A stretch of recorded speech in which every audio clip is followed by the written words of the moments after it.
pertengahan minggu kita belajar firman Tuhan. Mari kita buka Alkitab kita di dalam kitab Yosua. Pasal yang ke-23,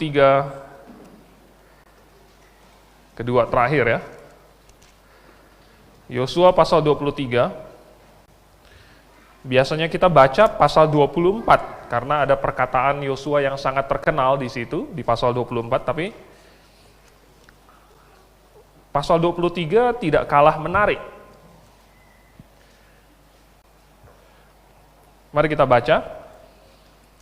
Kita baca semuanya. Tapi saya akan bacakan dan jemaat sekalian silakan mengikuti dalam hati. Dari Yosua pasal yang ke-23. Oke. Saya akan mulai.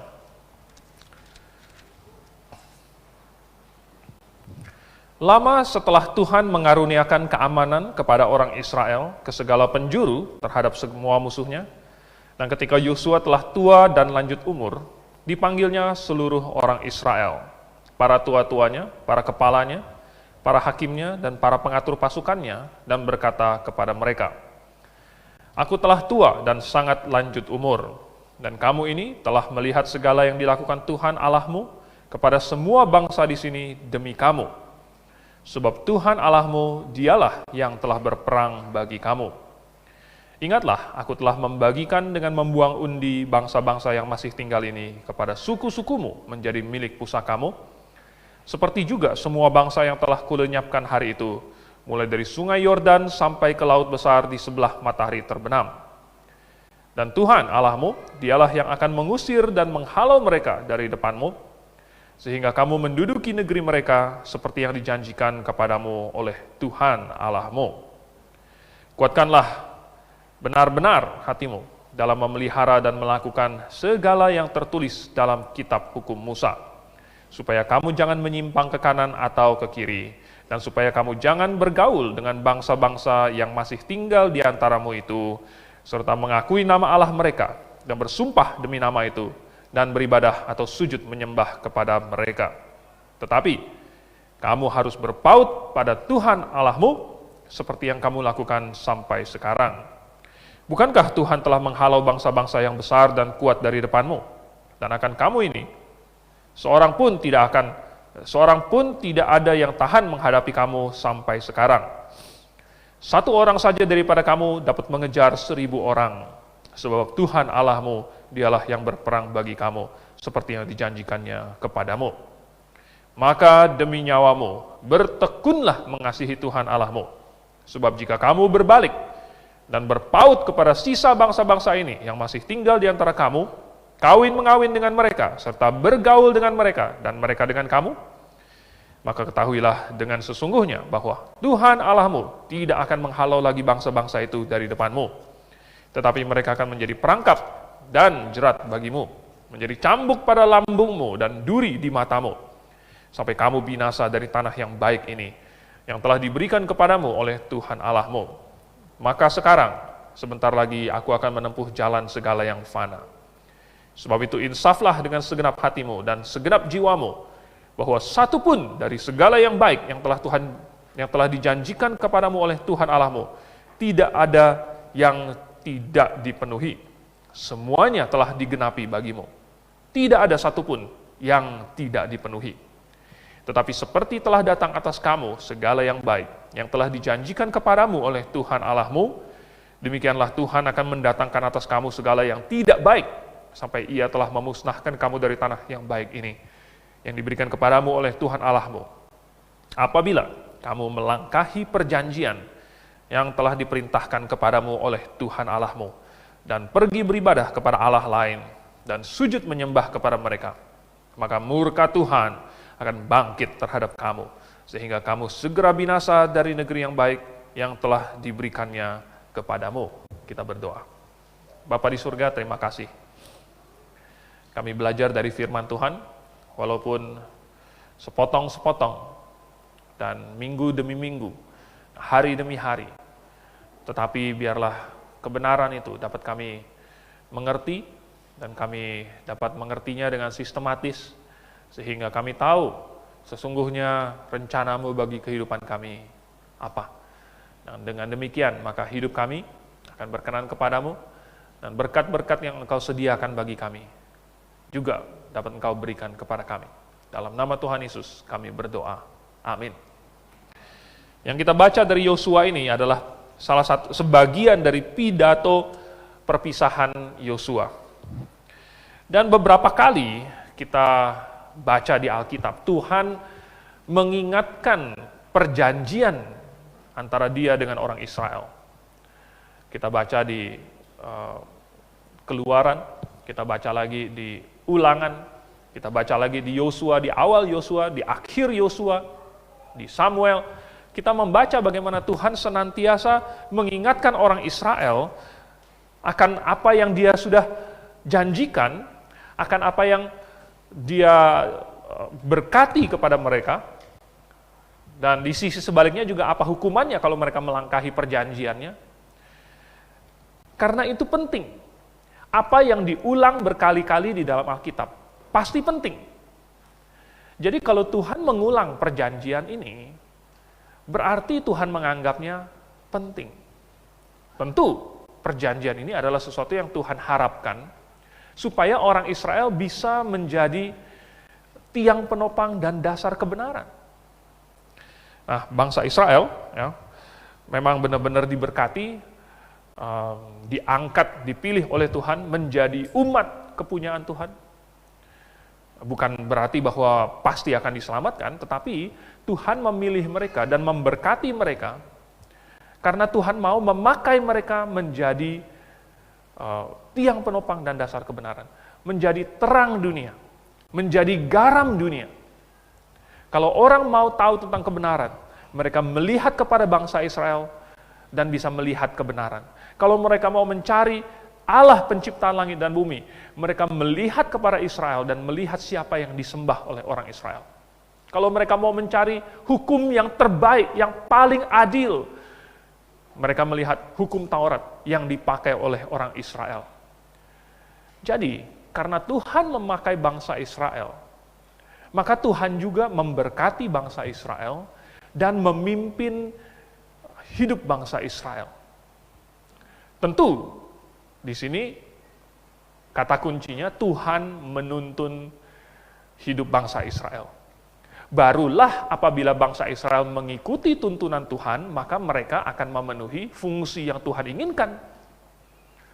Kalau orang Israel tidak memenuhi fungsi itu, tidak mau mengikuti tuntunan Tuhan, bagaimana bisa menjadi tiang penopang dan dasar kebenaran? Jadi, waktu Tuhan bikin perjanjian dan mengulang-ulangnya lagi, kita membacanya, kita pikir luar biasa sekali, hebat yang Tuhan janjikan kepada bangsa Israel. Katanya, semua bangsa-bangsa tidak ada yang tahan. Satu orang mengejar 1000 orang. Bayangkan, ya, satu orang mengejar 1000 orang. Mereka tidak pernah kalah. Semua bangsa-bangsa semuanya dihalau di depan mereka. Tuhan yang berperang bagi mereka. Mungkin kita bertanya-tanya, dengan adanya perjanjian sebaik ini, dengan adanya janji berkat seluar biasa ini, plus dengan janji, dengan ancaman, hukuman yang sangat berat kalau mereka menyimpang, siapa yang tidak mau mengikuti perjanjian ini? Siapa yang masih mengingkarinya? Dengan perjanjian sebagus ini. Hari ini saja, lulusan SMA mau cari kerja susah setengah mati. Ya. Lulusan S1 aja masih susah. Masih banyak yang nganggur. Kalau mendapat suatu kontrak kerja yang bagus, cepet-cepet diambil. Ini jauh lebih baik lagi. Tetapi, kenyataannya apa? Kenyataannya orang Israel berkali-kali juga mengingkari perjanjian ini kan. Berkali-kali mereka lupa, berkali-kali mereka meninggalkan Tuhan. Makanya ada kitab Hakim-Hakim, yaitu suatu siklus di mana orang Israel melupakan Tuhan, meninggalkan Tuhan, lalu kemudian dihukum, dan mereka akhirnya harus diperbudak mungkin, harus dijajah, harus ditindas, baru kemudian mereka ingat lagi kepada Tuhan. Berdoa lagi kepada Tuhan, Tuhan kirim hakim menyelamatkan mereka, dan kemudian mereka lupa lagi kepada Tuhan, dan siklusnya seterusnya. dengan perjanjian sebaik yang kita baca ini, kenapa masih ada orang yang mau mengingkarinya? Dan itu yang saya ingin aja untuk kita pelajari pada malam hari ini. Saya melihat ada 3 alasan di dalam teks ini. Nomor 1, kenapa orang masih menolak perjanjian ini, masih mau ingkar janji dengan Tuhan? Adalah karena memang sebagian orang itu memang menolak Tuhan. Sebagian orang memang tidak suka dengan Tuhan. Tidak mau ada Tuhan. Memang sebagian orang seperti itu. Ya. Kenapa bisa demikian? Mereka tidak mau tunduk kepada Tuhan. Mereka tidak suka dengan hukum moralitas yang Tuhan kasih. Standar kebenaran yang Tuhan miliki, mereka tidak mau. Mereka lebih memilih, mereka mau melakukan apa yang mereka mau. Mereka mau menentukan nasib mereka sendiri. Mereka tidak mau tunduk kepada Tuhan. Padahal ini aneh sekali. Setiap manusia itu harus tunduk kepada otoritas yang ada di atasnya. Kita kan hidup di dalam satu negara. Pasti di atas kita ada pemerintah. Ya. Ada di atas pemerintah pun masih ada pemerintah. Walaupun kamu menjadi raja, kamu tidak bisa bertindak seenaknya. Karena ada kerajaan lain, ada raja lain, dan lain sebagainya. Ada ancaman-ancaman, tidak bisa bertindak seenak hati. Tidak ada orang yang bebas, sebebas-bebasnya tanpa ada otoritas di atas dia. Tidak ada.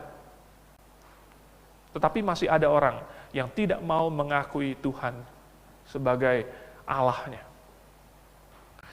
Jadi, nanti di Wahyu akan terjadi pada waktu Tuhan menyatakan dirinya, orang-orang yang sudah melihat Tuhan itu dan tidak bisa lari lagi, di mana semua lutut akan bertelut dan semua lidah mengaku, maka masih tetap akan ada orang yang tidak mau menerima, tidak mau bertobat. Ada banyak orang-orang jahat yang akan memilih mati. Mereka akan bilang kepada gunung-gunung, timpalah menimpa kami. Mereka lebih memilih mati daripada mereka tunduk kepada Tuhan. Walaupun mereka sebenarnya tahu ada Tuhan, tetapi mereka memilih tidak mau. Karena hati dan pikiran manusia telah rusak oleh dosa dan kecenderungan hatinya menuju kejahatan semata-mata.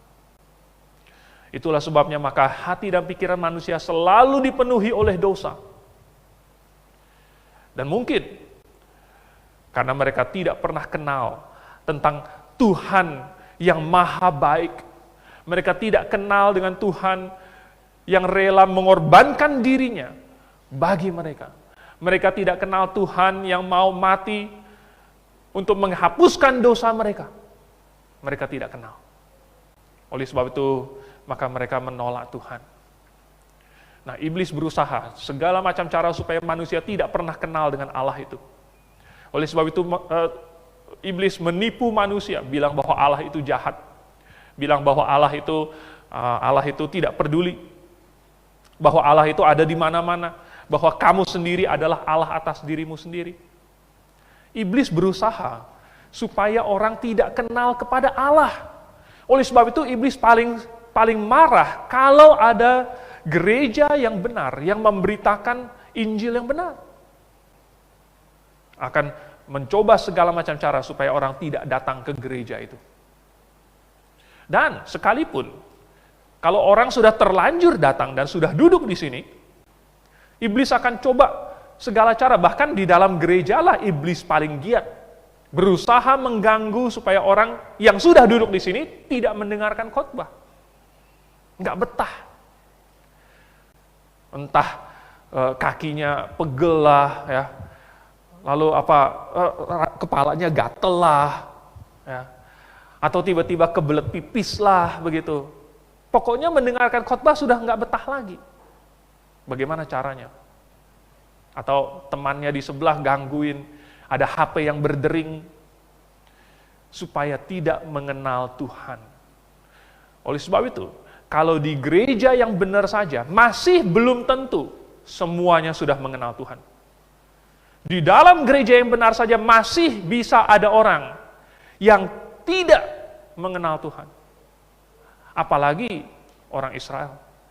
Orang Israel yang hanya memiliki sebagian firman Tuhan. Oleh sebab itu, maka sebagian dari mereka memang tidak mengenal Tuhan. Saya jadi ingat ada satu lagu. Yang tak kenal Tuhan, segan memujinya. Lagu apa judulnya? Ke Sion. Ke Sion. Ya. Yang tidak kenal Tuhan, segan memujinya. Ini sudah 2,5 tahun pandemi. Dan semua orang pakai masker. Ya. Nyanyinya juga, ke Sion, ke Sion. Wah, ke Sionnya kecil, lemah. Seolah-olah, ya karena namanya juga ditutup masker, ya kan. Kalau nyanyinya kenceng-kenceng, susah. Nanti ngap gitu, sesak napas. Tetapi, jadinya nyanyi berjemaat itu berubah.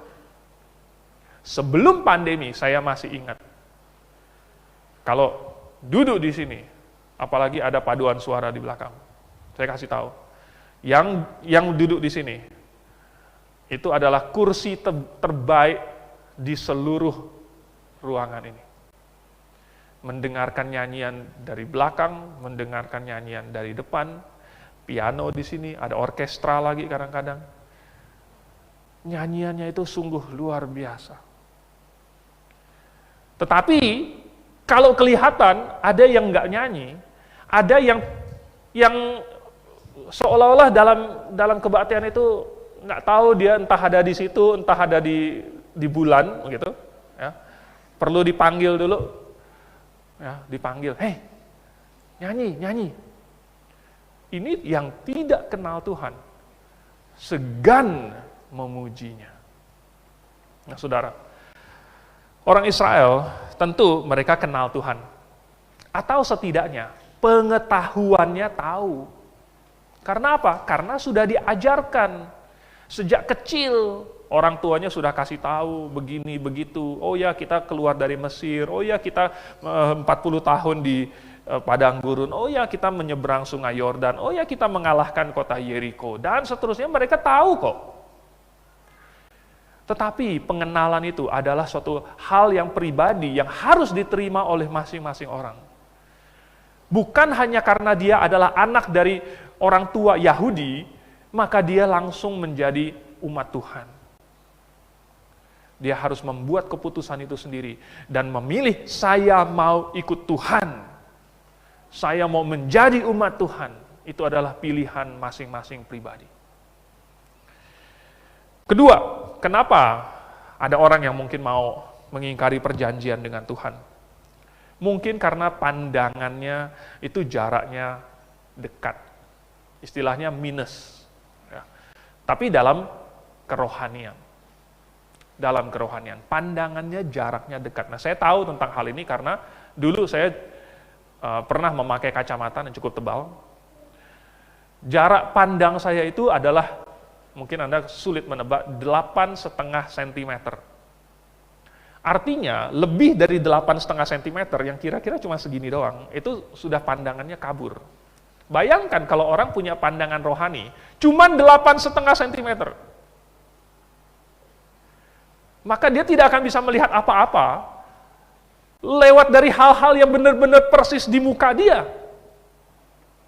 Nah, orang Israel, nih, nggak tahu ya bagaimana, tetapi mereka bisa sampai mengingkari apa yang Tuhan janjikan ini. Pasti pandangan rohani mereka sangat-sangat minus sekali. Nah, biasanya Tuhan menjanjikan berkat itu, ya, itu bukan jangka pendek. Bukan jangka pendek. Buktinya apa? Buktinya misalnya Abraham. Tuhan janji sama Abraham apa? Akan kasih dia suatu negeri, akan kasih dia keturunan, akan jadikan dia bangsa yang besar. Kira-kira kapan? Berapa tahun sampai itu digenapi? Tuhan janji sama Yusuf, kasih dia mimpi 2 kali. berkas-berkas saudara-saudaranya akan sujud menyembah kepada berkas dia. Bahkan bintang, bulan, dan matahari akan sujud kepada dia. Kira-kira berapa tahun sampai itu terpenuhi? Kalau Tuhan memberikan janji, bukan bersifat jangka pendek. Kenapa? Alasannya adalah karena Tuhan tidak mau orang mencari dia demi suatu keuntungan jangka pendek. Ya, demi keuntungan jangka pendek. Orang itu bisa menipu dengan kata-katanya, dengan perbuatannya, sehingga orang melihat sekilas dari cover bukunya, orangnya bagus, orangnya rajin, orangnya sangat rohani. Orang bisa saja menipu orang lain untuk jangka waktu tertentu, tetapi dia tidak akan bisa melakukannya terus-menerus atau selamanya. Suatu saat, sifat aslinya pasti akan muncul. Kedoknya akan terbuka. Ketahuan. Jadi, dalam jangka pendek, orang bisa tertipu. Tetapi dalam jangka panjang, tidak ada yang bisa disembunyikan. Itulah sebabnya mahasiswa dikirim dulu 2 tahun untuk diuji di RITS. Karena kalau 1-2 bulan bisa saja dia bersikap manis. Tapi coba 2 tahun. 2 tahun. Jadi kalau Tuhan menjanjikan sesuatu, janjinya itu jangka panjang. Keuntungannya jangka panjang. Dan karena alasan yang sama juga, maka kadang-kadang Tuhan bahkan tidak memberikan janji yang sifatnya material, tetapi sifatnya rohani. Kenapa?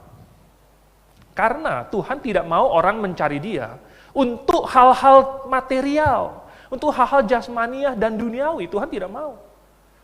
Kalau mencari Tuhan hanya demi hal-hal itu, berarti yang diinginkan bukan Tuhannya, tetapi keuntungan materialnya itu. Siapa di sini yang mau? Misalnya anak-anak muda. Kalau mencari pacar, pacarnya sukanya kepada uangmu, sukanya kepada mobilmu, suka kepada hartamu. Apa maknanya lagi? Maka Tuhan juga tidak mau seperti itu. Jadi yang menjadi batu sandungan bagi banyak orang, yang menghalangi mereka, seringkali adalah harga yang harus dibayar. Karena Tuhan maunya, bayar harga dulu, atau setidaknya siap bayar harga. Siap bayar harga. Jadi, keuntungannya kapan? Keuntungannya nanti. Ingat, jangka panjang. Dan, seringkali keuntungannya itu bukan bersifat jasmaniah. Keuntungannya bersifat rohaniah. Karena Tuhan mau supaya kita lebih menghargai hal-hal sifat rohani daripada hal-hal yang bersifat jasmani. Hal-hal yang bersifat jasmani, ngengat dan karat merusakkannya, pencuri membongkarnya. Tetapi hal-hal yang bersifat rohani tidak dapat diambil daripada kita. Jadi, kalau Tuhan memberikan janji, tetapi janjinya itu akan dipenuhi jangka panjang, maka sebagian orang, sekali lagi, yang tidak kenal Tuhan, ketika mereka sampai di titik di mana mereka sudah mengharapkan janji itu digenapi, tapi belum digenapi, mungkin sebagian akan kecewa.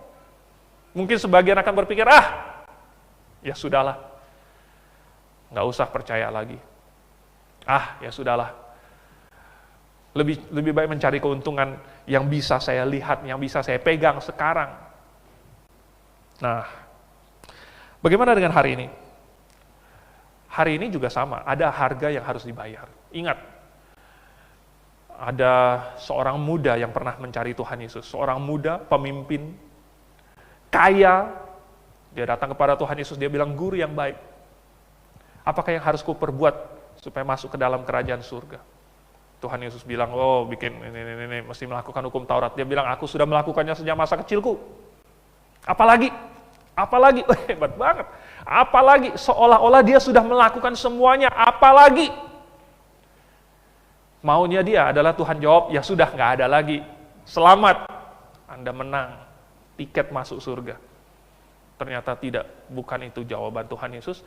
Kalau kamu mau sempurna, pergi jual semua milikmu, bagikan kepada orang miskin, lalu kemari dan ikut aku. Dan itu membuat dia give up. Wah, nggak bisa. Karena katanya, karena banyak hartanya. Karena banyak hartanya. Selain Tuhan mau dia bayar harga, Tuhan mau dia melihat, mengubah pandangannya bahwa hal rohani yang akan dia dapatkan bersama Yesus itu lebih berharga daripada semua yang dia jual dan akan bagikan kepada orang miskin itu. Itu yang Tuhan inginkan. Lagi pula mungkin di situ Petrus, ya, Yohanes, Yakobus, Matius segala macam di samping pasti sayang sekali. Kenapa? Karena mereka telah meninggalkan keluarga mereka, rumah mereka, bahkan istri mereka untuk mengikut Tuhan Yesus. Matius dipanggil, mari ikutlah aku, dan dia tinggalkan meja pemungut cukainya itu. Dia ikut Tuhan Yesus. Maka ketika dia melihat, ini satu orang muda kaya ini, Tuhan Yesus bilang, pergi jual semua milikmu, bagikan kepada orang miskin dan ikutlah aku. Lalu malah pergi. Mungkin dalam hati mereka pikir, untung dulu saya mengikuti Tuhan Yesus. Untung dulu saya berani bayar harga. Sehingga apa yang saya terima sekarang, ternyata jauh melebihi apa yang dulu saya tinggalkan. Jangka pendek atau jangka panjang bisa dilihat kalau kacamata rohaninya itu nggak minus. Maka dia bisa melihat yang jangka pendek dan melihat yang jangka panjang. Kalau tidak bisa melihat yang jangka panjang, tidak heran sebagian orang akhirnya mengingkari perjanjian dengan Tuhan. Yang ketiga sekarang, kenapa? Ada di ayat pertamanya, coba masih di Yosua pasal 23. Lama setelah Tuhan mengaruniakan keamanan kepada orang Israel. Lama setelah Tuhan mengaruniakan keamanan. Rupanya kalau sudah lama bisa juga lupa ya. Kalau sudah lama, bisa saja akhirnya meninggalkan Tuhan. Bisa melupakan perjanjian. Malin kundang saja bisa lupa kepada ibunya sendiri. Ibunya sendiri. Malin kundang. Lihat ibunya, lupa. Ya. Pura-pura tidak melihat. Malin kundang. Ini rupanya tentu mungkin kita nggak separah malin kundang. Tetapi mungkin ya sesudah lama diberkati, bahkan anak-anak Tuhan pun bisa memiliki suatu keterikatan dengan hal-hal duniawi. Keterikatan dengan hal-hal yang Tuhan berikan kepada dia. Hal-hal yang berharga. Hal-hal yang membuat dia nyaman. Hal-hal yang dia senangi dan dia terikat dengan itu. Bahkan anak-anak Tuhan pun bisa mengalaminya. Dan mungkin yang terjadi kepada orang Israel juga seperti itu. Ya. Lama-kelamaan sesudah mereka perang, tetapi rupanya masih ada banyak yang belum selesai diperangi. Tetapi mereka sudah harus menetap. Mereka menetap selama 40 tahun di tanah Kanaan, baru Yosua mati. 30. Jadi sudah mungkin ada generasi baru, sudah punya anak, anaknya sudah besar. Lalu mungkin mereka pikir kalau mesti perang lagi, berarti dia harus meninggalkan rumahnya, mesti meninggalkan anaknya, istrinya, ladangnya. Dia harus tinggalkan itu semua. Malas mau pergi perang. Silakan yang baru-baru saja perang. Ya, yang baru-baru. Yang baru-baru juga kalau yang senior saja malas, kalau gitu kami juga malas. Dan akhirnya terbukti mereka tidak berhasil mengusir semua bangsa-bangsa Kanaan dari situ. Karena mereka sudah malas berperang. Kenapa bisa begitu? Ya. Rupanya kemakmuran, kesejahteraan, keamanan bisa membuat seseorang lupa kepada Tuhan, atau setidaknya membuat semangat tempurnya, semangat juangnya menurun. Nah, saya bukan berkata bahwa Tuhan harus kirim penganiayaan supaya kita tambah semangat, ya, supaya kita bertempur makin keras itu. Nggak harus begitu juga. Tetapi kita harus selalu mengingatkan diri kita sendiri, saling mendorong supaya jangan mengendorkan iman kita, mengendorkan semangat kita. Kita harus selalu ingat bahwa pertempuran belum selesai. Kapan selesainya? Selesainya adalah kalau nanti Tuhan datang. Baru selesai.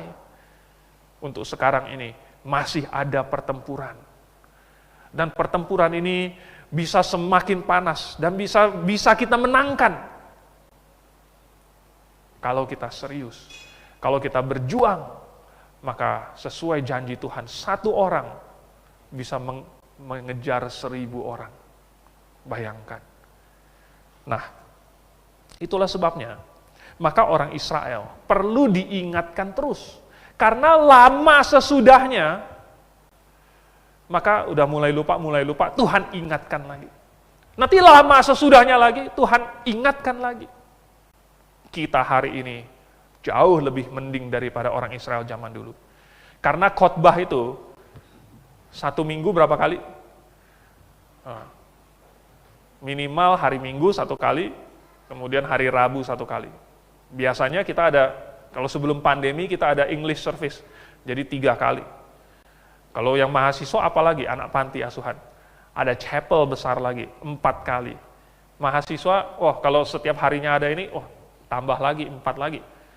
Jadi 1 minggu sudah berapa kali mendengarkan khotbah. Setiap kali kita mendengarkan firman Tuhan, kita diingatkan. Setiap kali kita belajar sendiri firman Tuhan, kita berdoa, kita diingatkan. Itu yang membuat kita tidak akan lupa kepada perjanjian kita dengan Tuhan. Jangan sampai ada di antara kita di sini yang tidak mengenal Tuhan. Jangan sampai juga ada yang kacamata rohaninya minus. Nah, memang perjanjian dengan Israel ini bukan untuk kita. Ya, jangan ada yang nanti keluar ke sana lalu kemudian tanya kepada Tuhan, Tuhan mana ini daerah yang Engkau berikan kepada saya, gitu kan? Saya mau kejar 1000 orang. Bukan seperti itu, saudara. Tetapi perjanjian yang kita miliki dengan Tuhan hari ini lebih baik daripada yang diberikan kepada orang Israel. Bunyi perjanjiannya adalah, kita tahu sekarang bahwa Allah turut bekerja dalam segala sesuatu untuk mendatangkan kebaikan bagi mereka yang terpanggil sesuai dengan rencana Allah. Bagi mereka yang mengasihi Tuhan, bagi mereka yang mau mengikuti rencana Tuhan, yang menyembah Tuhan dengan segenap hatinya, dengan segenap jiwanya, dengan segenap akal budinya, maka semuanya Tuhan akan atur untuk kebaikan kita. Bukankah itu lebih baik daripada hanya sekedar mengejar 1000 musuh? Mari kita tundukkan kepala. Bapa di surga,